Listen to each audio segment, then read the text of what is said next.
Hello everyone, welcome to Kalyan study point. आज हम इतिहास कक्षा 12वीं अध्याय 4 विचारक विश्वास और इमारतें इसके एमसीक्यू देखने वाले हैं 10।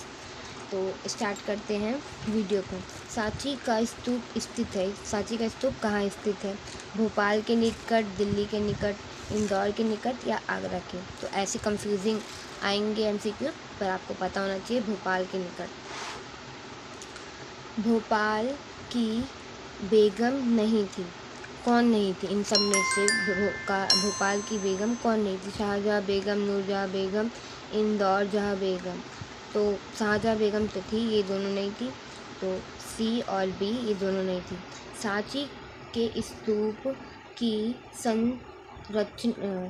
साक्ष्य, जो सांची के स्तूप थे उसके साक्ष्य निम्नलिखित में से कहाँ मतलब उसके योगदान थे, महत्वपूर्ण योगदान? इसको बचाने में किसने मदद की थी? सांची के स्तूप के साक्ष्य में निम्नलिखित में से किसका योगदान था, महत्वपूर्ण योगदान? उनको जो बचाया था, आपको पता होगा, आपने अगर मेरी पिछली वीडियो देखी होगी तो। शाहजहाँ बेगम, नूरजहाँ बेगम, शाहजहाँ है इसमें, शाहजहाँ बेगम ये है, नूरजहाँ बेगम। तो आपको याद रखना है कि उनका जो पूरा नाम लिखा है ना, उसी पे आपको टिक करना, नहीं तो कंफ्यूजिंग ऐसे में फिर गलत आंसर टिक लग जाएगा। शाहजहाँ बेगम है, शाहजहाँ नहीं।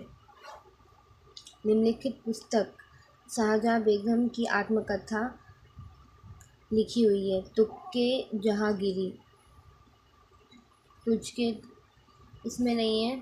शाहजहाँ नामा इसमें भी नहीं है। ताजुल-ए-हिंद, इकबाल तारीख, भोपाल इसमें है। किताब-उल-हिंद, इन दोनों में से ना, इन दोनों ऑप्शन में से काफ़ी बच्चे मतलब 60% तो इस पर टिक कर देंगे, पर 40% में से ना ये किताब-उल-हिंद भी टिक कर देंगे। बहुत ज़्यादा कंफ्यूजिंग हो जाता है ऐसे में। शाहजहाँ बेगम भोपाल की उत्तराधिकारी थी। शाहजहाँ बेगम जो उत्तराधिकारी थी, उनके बाद जो कौन सा उत्तराधिकारी बनने वाला था, ये क्वेश्चन पूछा गया है इसमें।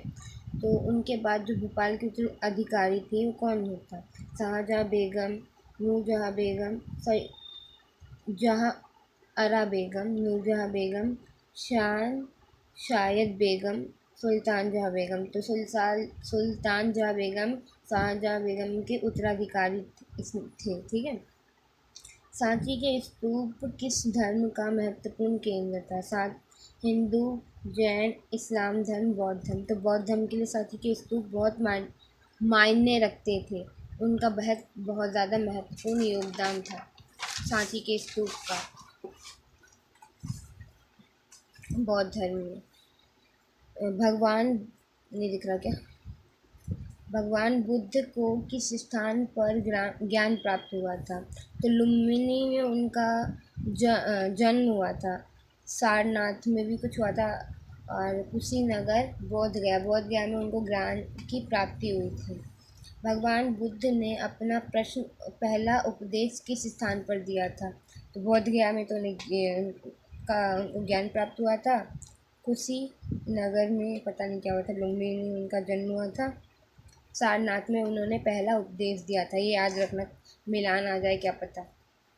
निम्नलिखित महिला बौद्ध संघ में पहली भिक्षुणी बनी। कौन सी महिला थी जो पहली भिक्षुणी बनी थी? तो महाप्रजापति गौतमी थी। प्रभावती गुप्त, ये शायद तीसरे चैप्टर से कुछ रिलेटिव नाम है। बुद्ध धाम में ये धनवती ये वगैरह नहीं थी, बस महाप्रजापति गौतमी थी, और ये उनकी मौसी या फिर सौतेली माँ भी थी बुद्ध जी की। अब दोनों कहते हैं कि उनकी सौतेली माँ थी, कोई कहता है उनकी मौसी थी। सच क्या भगवान ने। बौद्ध श्रमण कहते हैं। बौद्ध श्रमण किसे कहते हैं? तो धर्म, महामत, अलवार, तीर्थकार, भिखनी। जो भिखनी बनते हैं, जिन्हें वो निर्वाण प्राप्त हो जाता है, नहीं वो तो अलग बात होगी। भिखनी कहते जो भिक्षुनी, आपने से देखा ना कि भिखनी बनी थी बहुत महाप्रजापति, वही भिखनी को शमन भी कहा जाता है। तो आज का क्वेश्चन कंप्लीट होता है। अगर आपने मेरी पहली वाली वीडियो नहीं देखी तो जल्दी देखिए, मेरे चैनल को सब्सक्राइब कीजिए, और आपको 200 MCQ की वीडियो जल्दी मेरे चैनल पर मिलने वाली है। पाठ